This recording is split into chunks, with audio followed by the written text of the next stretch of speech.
বাংলার সঙ্গীত জগতে শোকের ছায়া ফেলেছে জনপ্রিয় ব্যান্ড ফসিলসের প্রাক্তন গিটারিস্ট চন্দ্রমৌলি বিশ্বাসের রহস্যজনক মৃত্যু। রোববার কলকাতার মধ্য এলাকার নিজ ফ্ল্যাট থেকে তার ঝুলন্ত দেহ উদ্ধার করা হয়। বিস্তারিত নুসরাত সাজিয়ার ডেস্ক রিপোর্টে।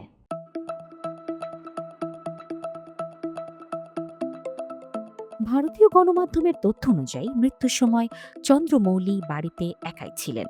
তার বর্তমান ব্যান্ড সঙ্গী মহল চক্রবর্তী তাকে দেখতে গেলে চাঞ্চল্যকর দৃশ্যের সম্মুখীন হন। সঙ্গে সঙ্গেই থানায় খবর দেয়া হয়। কলকাতার পুলিশ ঘটনাস্থলে পৌঁছে মৃতদেহ উদ্ধার করে এবং একটি অস্বাভাবিক মৃত্যুর মামলা রুজু করে। পুলিশের প্রাথমিক তদন্তে আত্মহত্যার সম্ভাবনা উঠে এসেছে, যদিও মৃত্যুর প্রকৃত কারণ জানতে এখনও তদন্ত চলছে। চন্দ্রমৌলির মৃত্যুর খবরে ভেঙে পড়েছেন তার সহকর্মী ও বন্ধু রূপম ইসলাম।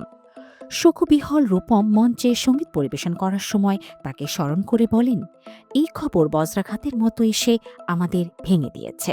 চন্দ্র ছিল আমার ঘনিষ্ঠ বন্ধু। আমি কখনো ভাবিনি তাকে ছাড়া ফসিলস পারফর্ম করবে। আজকের এই মঞ্চে ওর স্মৃতিকে সম্মান জানাচ্ছি।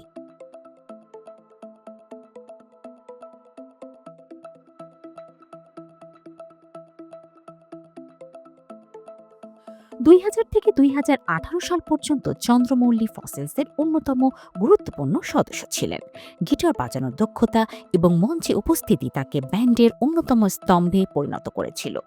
তবে 2018 সালে তিনি ব্যান্ড ছেড়ে নতুন পথ খোঁজেন। পরবর্তীতে তিনি গোলক এবং জম্বি কেস কন্ট্রোল নামের ব্যান্ডে কাজ শুরু করেন। চন্দ্রমৌলির সহকর্মীদের মতে তিনি ছিলেন অত্যন্ত প্রতিভাবান এবং সৃজনশীল একজন শিল্পী। সঙ্গীত জগতে তার অবদান ছিল বিশাল, তবে বিগত কিছুদিন ধরে তিনি একাকী জীবনযাপন করছিলেন। তার মৃত্যু সঙ্গীতপ্রেমীদের হৃদয়ে গভীর দাগ কেটে গেছে। ফ্যান এবং বন্ধুদের অনেকেই সামাজিক যোগাযোগ মাধ্যমে তাকে নিয়ে শোক প্রকাশ করেছেন। একজন ভক্ত লিখেছেন, চন্দ্রমৌলির মতো প্রতিভা হারিয়ে বাংলার রক এক বিশাল শূন্যতার মুখে পড়ল। পুলিশের তদন্তে যদি আত্মহত্যার সম্ভাবনা নিশ্চিত হয়, তবে এটি কেবল চন্দ্রমৌলির ভক্তদের জন্য নয়, গোটা শিল্পী সমাজের জন্যই দুঃখজনক বার্তা বহন করবে।